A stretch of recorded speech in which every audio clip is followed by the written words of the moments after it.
MEC 002 paper number master ડિગ્રીના main ઇકોનોમિક્સના સિલેબસમાં આપ સર્વેનું ફરીવાર હાર્દિક સ્વાગત છે. આજે આપણે consumption and risky assets capital asset pricing model એમાં રામસે મોડેલની ચર્ચા કરવા તરફ જઈ રહ્યા છીએ. હવે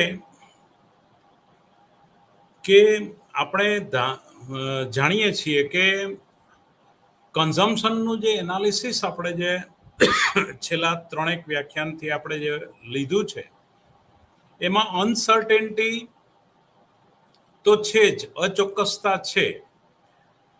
એટલે આપણે we implied assume that the source of uncertainty is the household's income.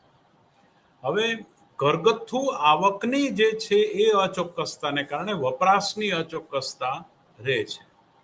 બીજા શબ્દોમાં કહીએ તો આપણે એવું ધારીએ છીએ કે there was no uncertainty. આપણે એવું જો ધારીએ કે અચોક્કસતા નથી શેમાં? એસેટ રિટર્નમાં, જે મિલકતોનું વળતર મળે છે એમાં અચોક્કસતા નથી. જ્યાં મિલકતોના વળતરને સંબંધ છે ત્યાં સુધી એની અચોક્કસતા નથી. That is small r, return, વળતરનો દર, ડિસ્કાઉન્ટ રેટ વોઝ ગિવન, એટલે કે ફિક્સ છે ને ગિવન છે.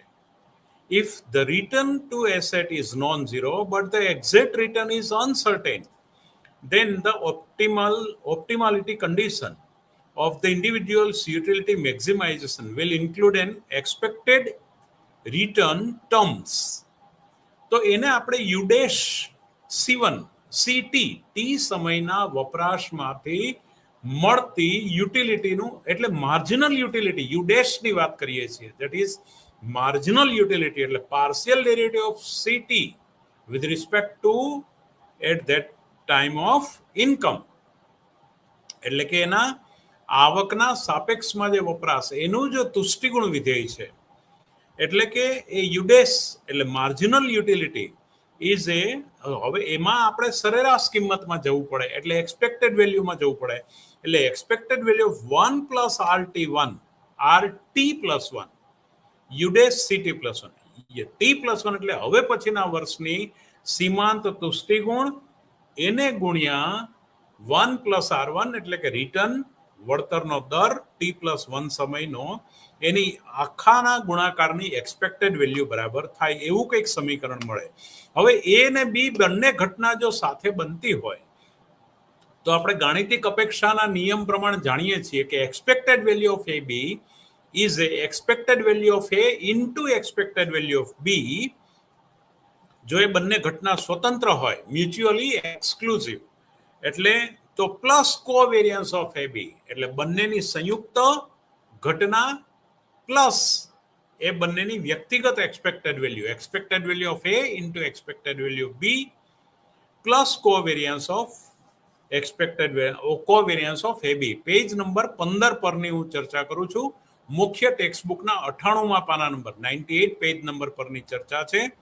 અને તમારા જે આ બ્લોક યુનિટના પાના નંબર 15 પરની 15 પરની આ ચર્ચા હું કરી રહ્યો છું. એટલે આ સમીકરણની રીતે યુડેસિટી is E1 1 plus R1 into E1 યુડેસિટી plus 1 plus covariance of 1 plus RT plus 1 અને યુડેસિટી પ્લસ 1.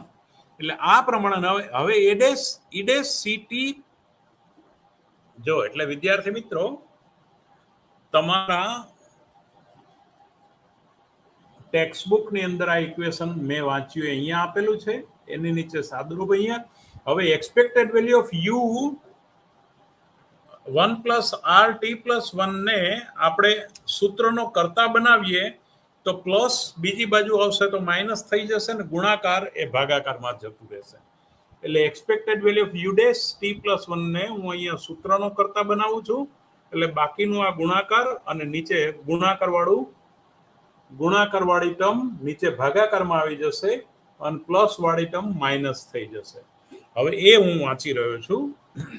તો expected value of 1 plus R T plus 1 એટલે વળતર જે ફિક્સ છે, બીજી આવકો અચોક્કસ હોય પણ વળતર તો ચોક્કસ છે, માટે આપણે એની એક્સપેક્ટેડ વેલ્યુને સૂત્રનો કરતા બનાવીએ છીએ.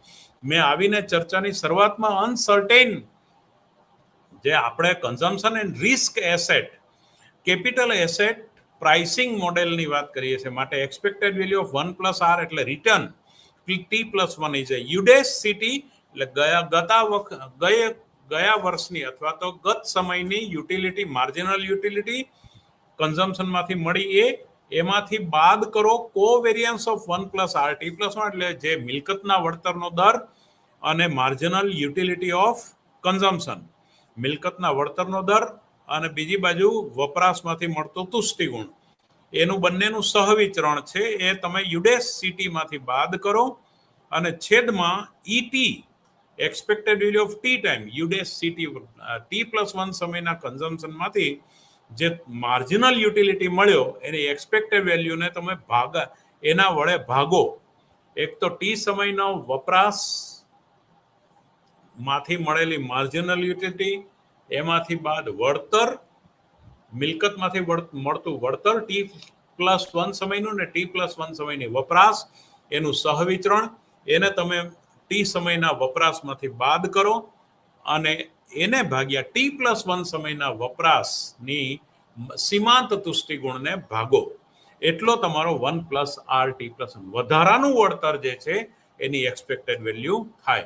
વાસ્તવિક ટર્મમાં તમે વિચારો તો આ એક્ઝેક્ટ તમને આ સૂત્ર સમજાય. તો 1 plus E expected value of R T plus 1 is this. મેં તમને વાંચી સંભળાવ્યું એટલે એ 7.15 નું સમીકરણ થશે. નાઉ એ expected value of R T plus 1 that is what? Rate of interest I bar t plus 1, that is expected value of r t plus 1 is equal to 1 plus I bar t plus 1 એટલે કે યુડેસ સિટી હવે I bar C T plus 1 નો marginal utility એટલે એ જે છે વળતર અને એના વપરાશમાંથી મળતો તુષ્ટિગુણ એટલે 1 પ્લસ આ બંને 1 પ્લસ આર ટી પ્લસ 1 અને યુડેસ સી ટી પ્લસ 1 કોવેરિયન્સ હંમેશા શું થઈ જશે? રિસ્ક ફ્રી એસેટ માટે આ 0 હશે, એના વપરાશમાંથી મળતો તુષ્ટિગુણ ને વળતર એ બંનેનું સહવિચરણ 0 હશે, એટલે એને એ તમને 0 મૂકો તો તમને યુડેસ સિટી અપોન એક્સપેક્ટેડ વેલ્યુ ઓફ યુડેસ સિટી plus 1 that is 1 plus I bar. હવે આઈ બાર ને બરાબરની પેલી બાજુ લઈ જાઓ તો તમને આઈ બાર આઈ ટી પ્લસ 1 બાર, જો વધારાનું વળતર મળતું હોય તો covariance of 1 plus R T plus 1 યુડેસ c T plus 1 expected value of u prime એટલે કે marginal utility from the c T plus 1 આ પ્રકારનું ઇક્વેશન મળે. એટલે કે આનો સીધો અર્થ એવો છે કે 7.17 જે આઈ બાર ફિક્સ આઈ ટી પ્લસ 1 જે વ્યાજનો દર, જે અપેક્ષિત વ્યાજનો દર મળ્યો એમાંથી બંનેનું સહવિચરણ અને એનો એક્સપેક્ટેડ વેલ્યુ જે છે you marginal utility of C consumption એટલે ટી પ્લસ 1 એ બંનેના રેશિયોને બાદ કરો, સહવિચરણ એનામાં વળતર ડિસ્કાઉન્ટ રેટ અને ટી પ્લસ 1 સમયનો સીમાંત તુષ્ટિગુણ એને ભાગ્યા ટી પ્લસ 1 સમયનો સીમાંત તુષ્ટિગુણ એટલે ચોખ્ખું તમને એમાં વળતર મળશે અને એને મળેલા વ્યાજના દરમાંથી બાદ કરો એટલે તમને જોખમમાંથી કેટલું વધારાનું વ્યાજનો દર મળે છે એ આખું રિસ્કી કેપિટલમાંથી એનો રિટર્ન દર મળશે. ક્લિયર? બહુ ક્લિયર થઈ જાય એવું છે. implies that the higher is the correlation between RT plus 1 and C plus 1, CT plus 1, the greater the required expected return on a risky asset compared to the return from the risk free asset. અમુક મિલકતો risk free છે અને અમુક મિલકતો risky છે. Risky હોય એનો વળતરનો દર વધારે છે, માટે I T plus 1 I bar T plus 1 minus something that is positive terms ક્યારે એ રિસ્કી કેપિટલનો વધારાનો વળતર દર છે માટે. તો this is relative to risk free rate this model of determination of expected return of risky asset is known as the consumption capital asset pricing model. ફરીવાર આ મોડેલને શું કહેવાય છે હું બોલું છું. કન્ઝમ્પશનનો C, કેપિટલનો C, એસેટનો A, પ્રાઇસિંગનો P અને મોડેલનો M. એટલે કે કન્ઝમ્પશન કેપિટલ એટલે કે C, asset CA, pricing P, model M. આને શું કહેવાય છે? CAPM model. CAPM એટલે કે consumption capital asset pricing model. એની વાત આપણે કરી. હવે હું પ્લાનર્સ પ્રોબ્લેમ જે છે, આયોજન કરતા જે ઘરગથ્થુ માણસો જે છે એનો પ્રશ્ન જે છે એ રામસે મોડેલ દ્વારા આપણે સમજવા પ્રયત્ન કરીએ. તો રામસે મોડેલ દ્વારા પ્લાનર્સ પ્રોબ્લેમ જે છે, રામસે ફોર્મ્યુલા એવી છે કે ઇન્ટિગ્રેશન ઓફ 0 to ઇન્ફાઇનાઇટ એટલે કે the optimal growth problem was postulated as the problem of social planner who seeks to maximize the welfare of each household subject to economies, resource constraint at each point of time.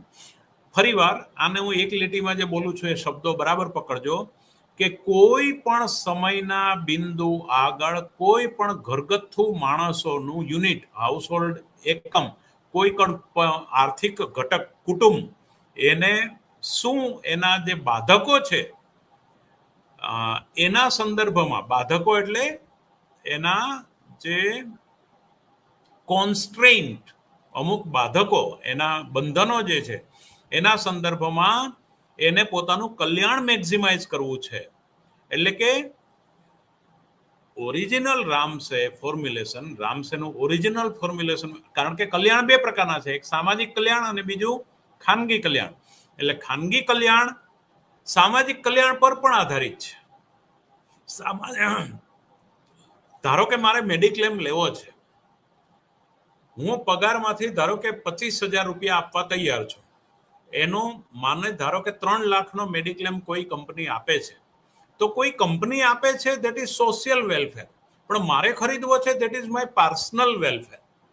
એટલે જ્યારે હું 25,000 કે 30,000 રૂપિયા નાખવાનો નિર્ણય કરું છું મારા મેડિક્લેમ માટે, મારા પરિવારના મેડિક્લેમ માટે, ત્યારે એ સોશિયલ વેલફેર પણ એમાં ભાગ ભજવે છે, કારણ કે એ કંપની અસ્તિત્વ ધરાવે છે તો મને મેડિક્લેમ મળે છે, અને કંપની આ પ્રકારની સ્કીમ આપે છે તો મને મેડિક્લેમ મળે છે. એટલે આ જે છે પ્લાનરના પ્રોબ્લેમ જે છે એ સોશિયલ અને ઇન્ડિવિડ્યુઅલ બંનેને કનેક્ટેડ છે. વિદ્યાર્થી મિત્રો, એટલે એની ઇન્ટિગ્રેશન લેવું પડે, એનું સંકલન લેવું પડે. Integration is a continuous process, not discard. અસતત પ્રક્રિયા નથી, આ સતત ચાલતી પ્રક્રિયા છે, સતત પ્રક્રિયા છે. In the original Ramsey formulation, the optimal growth problem was postulated as a problem of social planner. એટલે કે સમાજના જે આયોજકો છે, who seeks to maximize the welfare of each household, એને દરેક હાઉસહોલ્ડનું પણ વેલફેર મેક્સિમાઇઝ કરવાનું છે. કોના? Subject to the economies resources, અર્થતંત્રના જે સ્ત્રોતો છે અને એના બાધકો છે, એના બંધનોના સંદર્ભમાં, at each point of time, સમયના દરેક બિંદુએ. એટલે આ દરેક શબ્દો પકડવા જેવા છે. ત્યારે તમને આ રામસેનું મોડેલ, હવે પછી જ્યારે હું મેથેમેટિકલ સમજાવીશ ત્યારે મારો પર્પઝ શું છે એ ત્યારે તમને સમજાશે. એટલે મારો મીન્સ આ રામસેના મોડેલના પર્પઝ શું છે? The households are all assumed to be identical in terms of perfect, and their welfare is represented by an infinite horizon utility function of the form W. W એટલે વેલફેર ઇઝ એ. જો હું હવે formula કયું તારવું છું એ તમને બતાવું છું. હા, W is A integration of 0 to infinite. ગ્રાહકને તો અનંતલક્ષી તટસ્થ રેખા સ્પર્શવી છે, પણ છે નહીં. યુસીટી અમુક બાધકો છે, બજેટ બંધન છે. Expected of minus rho, rho એટલે પી જેવું આવે છે, રોમન અક્ષર. ગ્રીક મૂળાક્ષરમાં ટી ડીટી એટલે differential equation dt with respect to time કોઈ પણ સમયના બિંદુ આગળ એને ઇન્ટિગ્રેશન ઓફ એનું સંકલન લે છે 0 થી ઇન્ફાઇનાઇટ નું utility as a CT T સમયના બિંદુનું કન્ઝમ્પશન એનો તુષ્ટિગુણ એનો exponential raise to minus rho T rho ROH rho એટલે પી જેવું દોરાય પી જેવું લખાય where CT is the per capita consumption એટલે કે વ્યક્તિગત માથાદીઠ વપરાશ જે છે એ સીટી બતાવે છે ઇન પીરિયડ ટી સમયના ટી બિંદુએ યુસીટી એ જે છે associate instantaneous utility in period T સમયની તત્કાલીન એની યુટિલિટી તુષ્ટિગણ અને રો એક્સપેક્ટેડ વેલ્યુની માથે આપણે રો લખ્યું ઇઝ પોઝિટિવ કોન્સ્ટન્ટ ટર્મ એટલે કે એનું કંઈક પોઝિટિવ ટર્મ જે છે એ ટર્મ પી બતાવે રો બતાવે છે subject discount rate of household or its rate of time preference એનો સમયના બિંદુ અને એના વળતરના દર before we proceed further it is important to explain the presence of the discount factor in household's welfare function એટલે કે આને આગળ આપણે પ્રોસેસ કરીએ પહેલા આપણે આ સમજીએ કે presence of the discount factor એટલે કે વળતરના દરનું પાસું જે છે ઘરગથ્થુ વ્યક્તિ માટે એના કલ્યાણ વિધેયમાં the positive discount factor reflects the household's preference for present over future વર્તમાનમાંથી ભવિષ્યમાં એને કંઈક પોઝિટિવ વળતરનો દર મળે છે એ પસંદ કરે છે in other words it implies that a household puts a more weight to consumption today vis-a-vis consumption tomorrow આજ કરતા એને આવતીકાલે વધારે વપરાશ માટે કંઈક મળે પોઝિટિવ ટર્મમાં એની એવી અપેક્ષા હોય છે So the initial time period, શરૂઆતના સમય બિંદુમાં exponential raised to minus rho t is equal to 1. Subsequently t equal to 1 period લઈએ તો આપણે એ પ્રમાણે પણ જોઈ શકીએ કે એક કરતા expected value of raised to minus rho that is greater એટલે એક કરતા મોટી અને એના પછીના ભવિષ્યમાં -2 રો એના કરતા અત્યારની સમયના બિંદુએ એનું વળતર ઓછું હોય છે ભવિષ્યમાં એનું વધારે મળશે એટલા માટે આ ગ્રેટર ધેન ચિહ્નો આવી રીતે જાય છે therefore in the infinite time utility function w current utility at period 0 is associated with the highest weight unity and each subsequent utility terms is associated with the lower and lower weightage એટલે કે utility ટર્મ્સમાં એનું ઓછું ને ઓછું weightage હોય છે current પીરિયડમાં એનું utility at period 0 is associate with the highest weight of utility એટલે કે ભવિષ્યમાં એને વધારે ઊંચામાં ઊંચું વળતર મળશે વર્તમાન તબક્કે એની 0 વેલ્યુ છે અને ઈચ સબસિક્વન્ટ યુટિલિટી ટર્મ દરેક જે સબસિક્વન્ટ યુટિલિટી ટર્મ છે એ ઓછી ને ઓછી એનું વજન રહેશે એટલે કે બહુ જૂની તમે કાઢો તો એની સાથે ભવિષ્યમાં બધા અમુક વર્ષ પછી એનું વજન ઘણું શૂન્ય થઈ ગયું એનું મહત્વ શૂન્ય થઈ ગયું શૂન્યની નજીકનું હોય છે the social planner maximize the integral W હવે સોશિયલ પ્લાનરની સાથે સાથે વાત કરે છે રામસે કે સોશિયલ પ્લાનર જે છે ઇન્ટિગ્રલ મેક્સિમાઇઝ ડબલ્યુને વેલફેર હાઉસહોલ્ડના ડબલ્યુ વેલફેરને મેક્સિમાઇઝ કરવા પ્રયત્ન કરે છે but he is constrained by the fact that at each point of time the economy's total consumption and total investment cannot exceed its total output એટલે કે જે અર્થતંત્રનું જે કુલ વપરાશ અને કુલ મૂડીરોકાણ એમાં કંઈ એક્સિડ ટોટલ આઉટપુટ રહેતું નથી કંઈ ઉત્પાદન વધતું નથી ટુ પુટ ઇટ ફોર્મલી એટલે કે જેટલી આવક થાય છે એટલું વપરાશ વધતા મૂડીરોકાણમાં જતું રહે છે. એટલે પેલું સમીકરણ માંગનું YT equal to CT plus IT, T સમયની આવક રાષ્ટ્રીય આવક બરાબર ટી સમયની વપરાશ હોતા ટી સમયનું મૂડીરોકાણ. મૂડીરોકાણ that is dk by dt. T સમયે વોટ ઇઝ ધ T-1 અને ટી સમય એ બે વચ્ચેના ગાળો, એટલે કેપિટલમાં કેટલો વધારો થાય, મૂડીમાં કેટલો વધારો થાય એટલું મૂડીરોકાણ થઈ ગયું, એટલે ડીકે બાય ડીટી.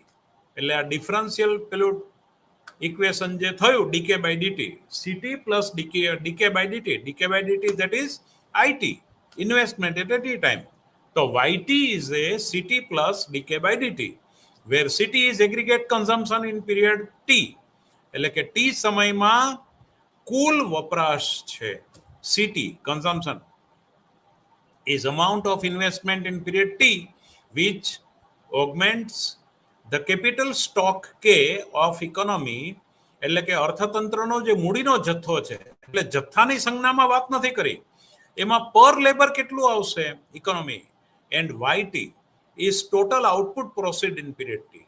વાયટી જે છે એ ટોટલ ટી સમયનું કુલ ઉત્પાદન બતાવે છે, આવક બતાવે છે. નાઉ ટોટલ પોપ્યુલેશન ટી સમયમાં જો એલ હોય તો 1/L into DL by DI. તો ઇન્વેસ્ટમેન્ટમાં એક એકમનો ફેરફાર થવાથી લેબરમાં કેટલો ફેરફાર થાય એને ગુણ્યા 1/L, એટલે કે મૂડીરોકાણની શ્રમ સાપેક્ષતા 1/L DL by DI is a n, small n. મૂડીરોકાણની શ્રમ સાપેક્ષતા to grow a positive exogenous rate n. એટલે આ પોઝિટિવ હોય એનો અર્થ કે પર લેબર જે ઇન્વેસ્ટમેન્ટ છે એ વધતું રહે છે. એનો અર્થ કે ગ્રોથની પ્રક્રિયામાં જે પ્રવેગની વાત કરીએ છીએ ને, કે ગાડી ધીમે ધીમે પેલા ગેરમાંથી બીજા ગેરમાં, બીજા ગેરમાં ત્રીજા ગેરમાં, ધીમે ધીમે સમયના T+1 બિંદુએ ગાડીનો વેગ વધતો જાય છે, પકડાતો જાય છે. એનો અર્થ કે પર લેબર ઇન્વેસ્ટમેન્ટ વધતું જાય છે, એ તમારી અર્થતંત્રની ગાડી વિકાસની દિશા બતાવે છે. This is very deep analysis. 1/L DL by DI, that is ઇન્વેસ્ટમેન્ટના એક એકમના ફેરફારથી લેબરનો કેટલો ફેરફાર એને ગુણ્યા 1/L, that is labour elasticity. ઇન્વેસ્ટમેન્ટની લેબરની મૂલ્ય સાપેક્ષતા, એટલે કે મૂડીરોકાણની શ્રમ સાપેક્ષતા, એને આપણે એન કહીએ છીએ. Output at any point of time, કોઈ પણ બિંદુ પરનું આઉટપુટ જે છે is produced using the existing capital and labour at that point of time. એટલે કે કોઈ પણ સમયના બિંદુ આગળનું જે પોઈન્ટ છે, આઉટપુટ છે, એ સમયના બિંદુએ મૂડી અને શ્રમ અસ્તિત્વ ધરાવતું, YT is a function of KT and LT. એ સમયના બિંદુ આગળ અમુક મૂડી અને અમુક શ્રમ અસ્તિત્વ ધરાવતો હશે. F is a continuous concave and exhibit constant return to scale. જો CRS કોન્સ્ટન્ટ સ્થિર કદ મળતરનો નિયમ લાગુ પડતો હોય તો small y is a y/L per labor. We have explained the neoclassical production function. આપણે યુનિટ 3 માં તો જોયું, પણ while discussing solo growth model, the CRS constant return to scale property of the production function implies that per capita output y, small y, can be written as the function of the capital labor ratio. Capital labor ratio K/L. એટલે કે શું કહે છે, બહુ સરસ વાત કરે છે. ધ CRS પ્રોપર્ટી એટલે કે સ્થિર કદ વળતરના નિયમનું લક્ષણ ઉત્પાદનનું ફંક્શન ઇમ્પ્લાઇઝ ધેટ, એ રજૂ કરે છે, શું રજૂ કરે? પર કેપિટા આઉટપુટ. બરાબર, પર કેપિટા આઉટપુટ સ્થિર કદ મળતરનો નિયમ છે એ પર કેપિટા આઉટપુટ એટલે માથાદીઠ ઉત્પાદન સ્મોલ વાય નક્કી કરે છે, વાય રજૂ કરે છે. Can be written as following capital labour ratio. કેપિટલને લેબર વડે ભાગી કાઢો એટલે કુલ મૂડીને શ્રમ વડે ભાગો, એટલે લેબર બાય લેબર 1. તો y is a y/L Small y is a capital Y upon L is a function of capital L labor upon labor. That is capital by labor and હવે L વડે ગુણો ને ભાગો. L વડે ફરીથી ગુણો ને ભાગો. તો is a function of capital by labor and 1. It is a function of per capita labor. Per capita output. What is per capita output is a F small k.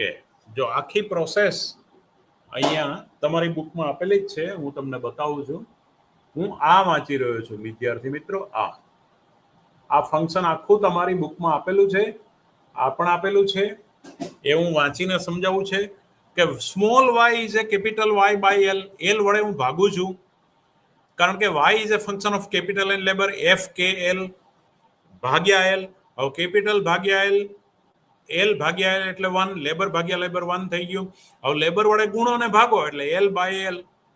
So it is capital by labour and 1. Labour વડે ગુણો ને ભાગો એટલે એક labour ઉડી જશે એટલે capital એટલે is A small f k. હવે partial derivative f with respect two k એટલે કે મૂડીમાં એક એકમનો ફેરફાર થવાથી આ વિધેયમાં કેટલો ફેરફાર થાય એ f ડેશ k બતાવે છે. હવે f ડેશ k જે છે એ પર કેપિટા આઉટપુટ છે. f k જે છે પર કેપિટા આઉટપુટ છે. તો પર કેપિટા આઉટપુટમાંથી જો કેપિટલના મૂડીના સાપેક્ષમાં વિકલન કરું તો મને સીમાંત માથાદીઠ ઉત્પાદન મળે. સીમાંત, જો આ સીમાંત માથાદીઠ ઉત્પાદન ગુણ્યા સ્મોલ કે કેપિટલ બાય લેબર એટલે એફ કે જે છે પર કેપિટા આઉટપુટ જે છે એમાંથી પર કેપિટા સીમાંત પર કેપિટા આઉટપુટ એને ગુણ્યા કે આટલો ટર્મ બાદ કરીએ તો એ partial derivative F with respect to L લેબરના એક એકમમાં વધારો થવાથી કે ઘટાડો થવાથી વિધેયમાં શું ફેરફાર થાય એ બતાવે. Now the continuity and concavity properties of એટલે કે એની કોન્વેક્સ નથી, અંતર્ગોળ નથી, એટલે બહિર્ગોળ નથી. ઉગમ બિંદુથી જોતા બહિર્ગોળ નથી, પણ આ અંતર્ગોળ રેખા છે, અંદરથી વળેલી છે ઉગમ બિંદુથી જોતા, એટલે એની કોન્કેવિટી છે. અને બીજું કે સ્થિર કદમળતરનો નિયમ છે. નાઉ ધ કન્ટિન્યુટી એટલે કે કન્ટિન્યુઅસ આ છે, એ ક્યાંય તૂટતી નથી આ રેખા. FLK ensure that FK is also continuous and concave. FK પણ સતત અને અંતર્ગોળ છે, એટલે કે એમાં હવે પછી કદ મળતર ઘટતું જાય છે. Additionally V assume that f0 is 0, f'0 is infinite, f' infinite is 0. The first of these assumption implies that no production is possible with zero capital labor ratio.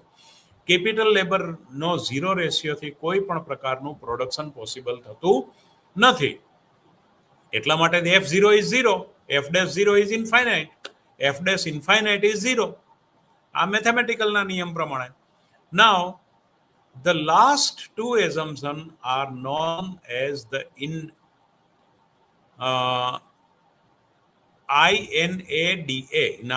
INADA condition, which state that when the capital labor tends to 0, મૂડી અને શ્રમ શૂન્યને અનુલક્ષે, the marginal product of capital tends to infinite.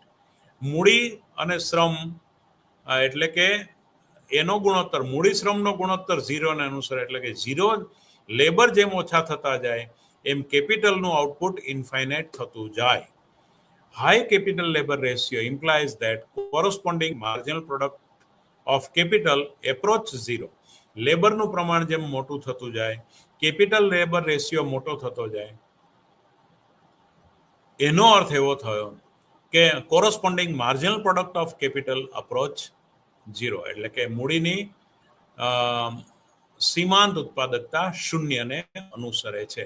Now CT plus DK by DT is YT, એટલે જે luxury good છે. હવે car, દાખલા કે લક્ઝરી કાર એ લક્ઝરીઝ ગુડ છે, પણ સામાન્ય કાર તો અત્યારે નોકરિયાત કે કોઈ સામાન્ય જોબ કરનાર માણસ માટે એક વપરાશી વસ્તુ થઈ ગઈ. કોમ્પ્યુટર એક લક્ઝરી ગુડ હતી ભૂતકાળમાં, એ અત્યારે વપરાશી વસ્તુ થઈ ગઈ. તમારે કોમ્પ્યુટર દ્વારા જ બધું થાય કામ. એટલે આ બધી વસ્તુ એટલે વિકાસને ભવિષ્યનો વિકાસનો તુષ્ટિગુણ અને વર્તમાન વિકાસના તુષ્ટિગુણ વચ્ચેનું ડિફરન્સિએશન, આ મુદ્દાઓ જે મેં છેલ્લે કીધા એ રામસેનું મોડેલ સમજતા પહેલા તમે જો એ વિચારશો તો તમને રામસેનું મોડેલ ખરેખર આર્થિક ઘટનાઓના સંદર્ભમાં સમજાશે. બાકી માત્ર ગણિતમાં તમે અપડાઉન કર્યા કરશો તો એ બહુ સમજાય એવું નથી. પણ છતાંય મેથેમેટિકલી પણ તમારે પ્રૂવ કરવાનું છે. એટલે એ પણ વાત છે. Steady state, a long run equilibrium point where all the relevant dynamic variable remain constant over a time. એટલે કે એ અચળ રહે છે સમયના બિંદુ સાથે. ફેઝ ડાયાગ્રામ કોને કહેવાય? a diagram which plots the dynamic difference or differential equations. અલગ અલગ વિકલ સમીકરણોને આપણે આકૃતિમાં બતાવીએ in order to characterize the direction of movement of the variables over time. એટલે કે વિવિધ ચલોનું જે મૂવમેન્ટ છે એને અલગ અલગ ચલોની ગતિને વિકલ સમીકરણ દ્વારા બતાવીએ જે ફિગરમાં, એને ફેઝ ડાયાગ્રામ કહેવાય. PHASE, phase diagram. Golden rule કયો? when the marginal product of capital in an economy is equal to the rate of population growth, this is also the point where the steady state value of per capita consumption is at its maximum. મૂડીની સીમાંત ઉત્પાદકતા જ્યારે મહત્તમ હોય, at an economy is equal to the rate of population growth, વસ્તી વૃદ્ધિના સંદર્ભમાં, બરાબર? એટલે કે વસ્તી વૃદ્ધિનો દર બરાબર માર્જિનલ પ્રોડક્ટ ઓફ કેપિટલ થઈ જાય. This is golden rule. This is also point where the steady state value of per capita consumption, એટલે માથાદીઠ વપરાશ જે છે, is at its maximum, એની મહત્તમ હોય. જ્યારે મૂડી વૃદ્ધિનો દર અને વસ્તી વૃદ્ધિનો દર સમાન થઈ જાય ત્યારે માથાદીઠ એની વપરાશ મહત્તમ હોય. This is golden rule. Now modified golden rule. When the marginal product of capital in an economy is equal to the sum of the rate of population growth, એટલે કે મૂડીની સીમાંત ઉત્પાદકતા અર્થતંત્રમાં એ કોના બરાબર હોય? વસ્તી વૃદ્ધિના દરના સરવાળા બરાબર હોય. સરવાળા બરાબર. કોઈ પણ રેટ ઓફ ટાઈમ પીરિયડ, કોઈ પણ સમય બિંદુએ એ વસ્તી વૃદ્ધિના સરવાળા બરાબર થતો હોય તો that is a modified golden rule છે. No Ponzi game condition, a condition that rules out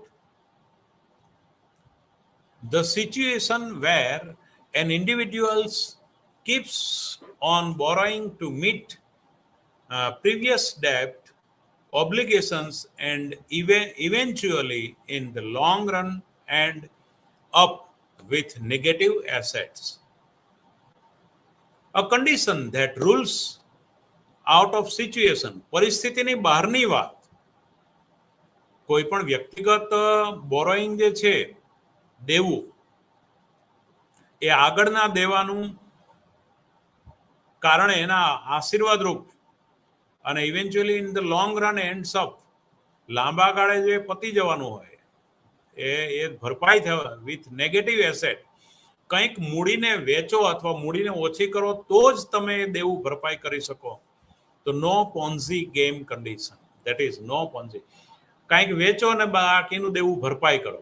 એક સોનાનો હાર ઘરમાંથી વેચો અને કોકને 2 લાખ રૂપિયા આપો, પણ સોનાનો હાર તો ઘટ્યો ને ઘરમાં. એટલે એવું દેશમાં કોઈ મિલકત ઘટાડીને તમે વિદેશી દેવું ભરપાઈ કરો તો નો પોન્ઝી ગેમ કન્ડિશન. નાઉ રિકાર્ડિયન ઇક્વિવેલન્સ. રિકાર્ડોનું ઇક્વિવેલન્સ શું છે? રિકાર્ડોનું જે સમતુલા એ શું છે? હું આ બધું એકદમ શોર્ટ કીમાં સમજાવી રહ્યો છું, જે તમારી ટેક્સ્ટબુકમાં પાના નંબર 28 પર કી વર્ડ્સ આપ્યા છે એના સંદર્ભમાં. રિકાર્ડિયન equivalence, a situation where the government's policy to influence some economic output or outcome is nullified by the actions of the private agent so that there is equivalence between the pre-policy competitive and post-policy economy. એટલે રિકાર્ડિયન ઇક્વિવેલન્સમાં રિકાર્ડોએ એવી વાત કરી કે એવા પ્રકારની પરિસ્થિતિ જ્યાં સરકારની નીતિઓ કેટલાક જે આર્થિક ઉત્પાદનો છે એ નલિફાઈડ કરે છે એના પ્રભાવથી, જે પોલિસી એનો પ્રભાવ by the action of private agent, એટલે કોઈ પણ ખાનગી એજન્ટ દ્વારા, so that there is a equivalence between the pre policy competitive, એટલે કે હરીફાઈયુક્ત જે આગળની નીતિ અને હવે પછીની નીતિ જે છે એ competitive and post policy economy, એટલે પ્રી પોલિસી અને પોસ્ટ પોલિસી ઇક્વિલિબ્રિયમમાં પોલિસીમાં ઇક્વિવેલન્સ, એની બંને વચ્ચેનું ઇક્વિવેલન્સ, સમતુલા, એટલે કે એવા પ્રકારની પરિસ્થિતિ કે જે સરકારની નીતિ જે છે એ આર્થિક ઉત્પાદનને પ્રાઇવેટ, એટલે કે ખાનગી ક્ષેત્રમાં ઘટાડો કર્યા વગર તમે જાહેર ક્ષેત્રનો વધારો ન કરી શકો, અથવા જાહેર ક્ષેત્રનો ઘટાડો કર્યા વગર ખાનગી ક્ષેત્રનો વધારો ન કરી શકો. એટલે આ જે છે રિકાર્ડિયન ઇક્વિવેલન્સ છે, એટલે કે સરકાર અને ખાનગી ક્ષેત્ર બંને સરખા કાર્યક્ષમ રીતે કામ કરતા હોય તો જ આ પોસિબલ છે, બરાબર. બાકી પબ્લિક સેક્ટર નોન એફિશિયન્ટ હોય તો ભાઈ પબ્લિક સેક્ટરને તમે પ્રાઇવેટ સેક્ટરમાં ફેરવો ત્યારે એનો જે નફાનો દર વધતો હોય એનો અર્થ કે સરકાર બરાબર કાર્યક્ષમ રીતે કામ કરી શકતી નહોતી અથવા કરતી નહોતી. જો સરકારી ક્ષેત્રમાં કોઈ પણ વસ્તુને મૂકો કે ખાનગી ક્ષેત્રમાં, બે ટીપડાને તમે પાઇપથી જોડી દો અને બંનેમાં પાણીનું લેવલ સરખું હોય અને બંને સપાટી સુધી ભર્યા હોય તો હવે આ ટીપડામાં વધારાનું 2 ગ્લાસ પાણી નાખો કે આમાં 2 ગ્લાસ પાણી નાખો, એ બંને ગ્લાસ આર્કિમિડીઝના નિયમ પ્રમાણે નીચે જ જવાના છે, બરાબર. તો પછી આ રિકાર્ડો આને ઇક્વિવેલન્સ કહે છે કે સરકારે આનાથી વધારે ચંચુપાત ન કરવો જોઈએ માર્કેટમાં. એટલે ઘણી વખત માત્ર સરકારનું તમે કહો છો તો મૂડીવાદ અને સામ્યવાદ વચ્ચેનો પણ આ ડિફરન્સ પાડવો મુશ્કેલ બને. બધું સરકાર કરે તો ખાનગી પેઢીઓ શું કરે? પણ એની સમતુલા એવી જગ્યાએ હોવી જોઈએ કે જેથી કરીને એકમાંથી તમે 1 ગ્લાસ પાણી કાઢો એની અસર બીજા પર પડે, એટલે કે એના નફા પર અથવા એની કાર્યક્ષમતા પર પડે. This is Ricardian equivalence. Now આના માટેની કેટલીક ઉપયોગી બુક્સનું તમને લિસ્ટ પણ આપેલું છે. હવે આ બધું જ જે છે તમે આ બધું સરસ રીતે ઇન્ફાઇનાઇટ હોરિઝોન્ટલ પ્રોબ્લેમ પણ આમાં આપેલો છે. નાઉ યુનિટ નંબર 9 ની અંદર ધ ઓવરલેપિંગ જનરેશન મોડેલ, એની આપણે ચર્ચા, જો કે બધી જ તો આપણે નહીં કરી શકીએ કારણ કે આપણી પાસે માત્ર 7 થી 8 મિનિટ, 8 જ મિનિટ છે હવે.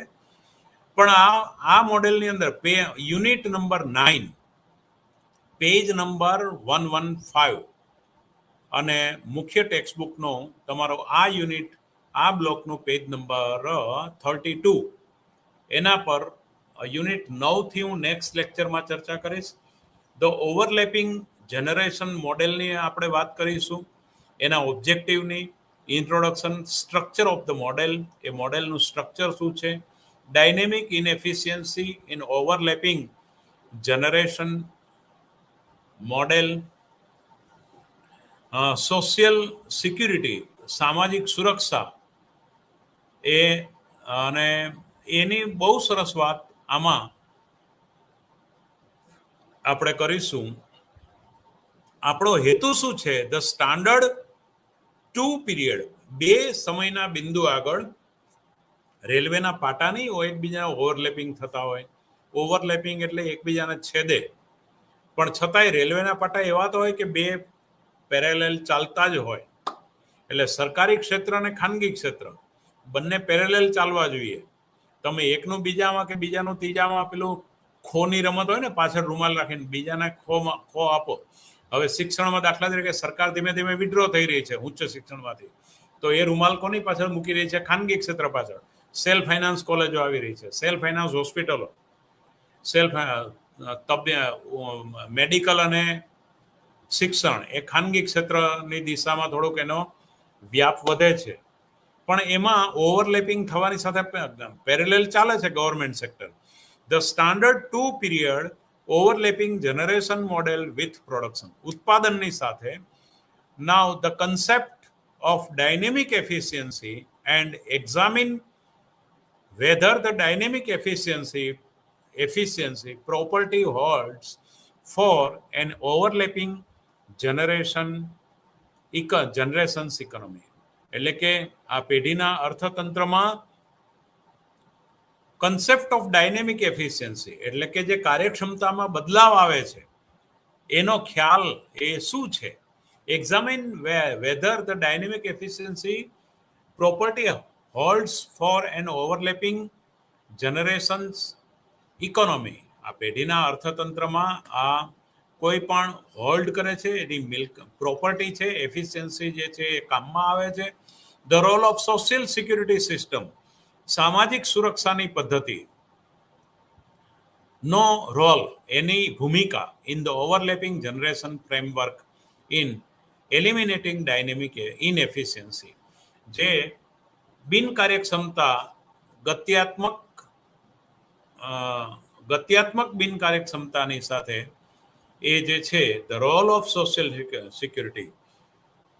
દાખલા તરીકે તમારો બીમારીનો ઇન્સ્યોરન્સ હોય તો તમે માંદા પડો એની તમે ચિંતા કર્યા વગર તમારા પગારમાંથી, તમારા નફામાંથી, તમારી ખેતીની આવકમાંથી જે તમારે વાપરવું એ વાપરો. પણ ક્યારે સોશિયલ સિક્યુરિટી સિસ્ટમ છે તો તમને 3 લાખ 5 લાખનો ઇન્સ્યોરન્સ મળવાનો છે તો એ આ ઓવરલેપિંગ જે ઇનએફિશિયન્સી જે છે, ઓવરલેપિંગ જનરેશન ફ્રેમવર્ક, એની વાત પણ આપણે આ મોડેલની અંદર કરવાના છીએ. તો ઓવરલેપિંગ જનરેશન મોડેલ એમાં સોશિયલ સિક્યુરિટીથી માંડી નાવ the structure of the model, એટલે મોડેલનું સ્ટ્રક્ચર કેવું હશે એની પણ આપણે 2 યુટિલિટી ફંક્શનનો રેશિયો આપણે લઈશું અને એના સંદર્ભમાં આપણે વાત કરીશું.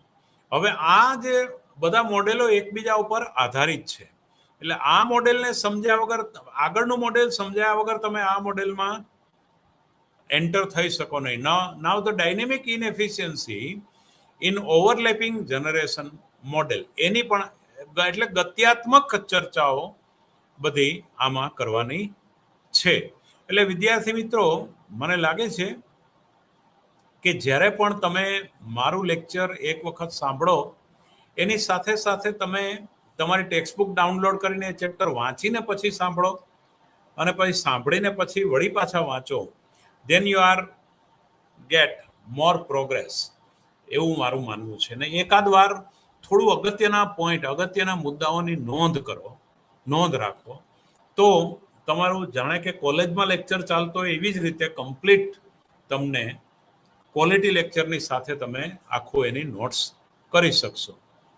Now, in the context of intertemporal decision making on the part of the household, you have come across optimal growth model in this previous unit. There is another important framework that also considered households intertemporal decision making although over finite time horizon. કોઈક મર્યાદિત સમયના સંદર્ભમાં પણ કોઈક household એના નિર્ણયો લેતા હોય. Now this framework called overlapping generation framework, એટલે કે આને આપણે ઓવરલેપિંગ જનરેશન ફ્રેમવર્ક કહીશું. કોઈ પણ ઇન્ફાઇનાઇટ સંદર્ભમાં અને ફાઇનાઇટ સંદર્ભમાં 2 ડિસિઝન એકબીજાને ટક્કર પણ મારતા હોય. વર્તમાનમાં કોઈ જરૂરિયાત સંતોષવી જરૂરી હોય, પણ બચત એટલા માટે જરૂરી કે ભવિષ્યની જરૂરિયાત સંતોષવી છે, તો આ બંને વચ્ચે બંને ચોઇસ વચ્ચે ટક્કર લેવાની થાય. Now the framework was first developed by the Samuelson in 1954. 1954માં સેમ્યુઅલ્સને exercise કરી અને આ ફ્રેમવર્કને તારવ્યું, which has subsequently been widely used in macro dynamics. એટલે કે સમગ્રલક્ષી ગત્યાત્મકતાની અંદર આનો ઉપયોગ થાય છે.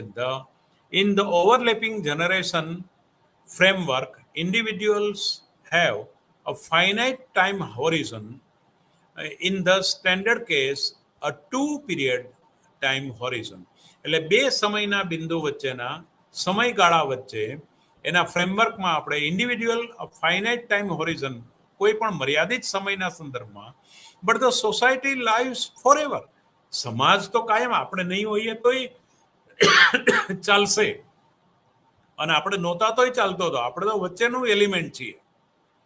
Now the term overlapping generation implies that at each point of time that lifetime of two generation overlaps, એટલે કે સમયના જે બિંદુ આગળ એને આખું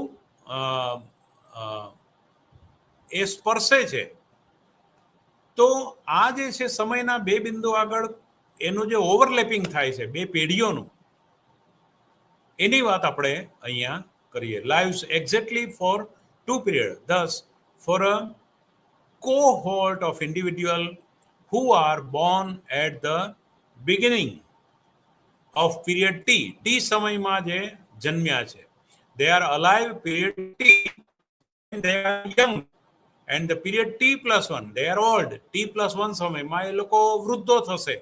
On the other hand, બીજી બાજુ a new set of individuals are born at t+1 who would alive in period t+1, and in period t+2 they will old, and expected overlap one period. એટલે t+1 બંને t+2 અને t વચ્ચે t+1 overlapping થાય છે two successive generation, સફળ પેઢીઓ વચ્ચે. There is an exact overlap of the period.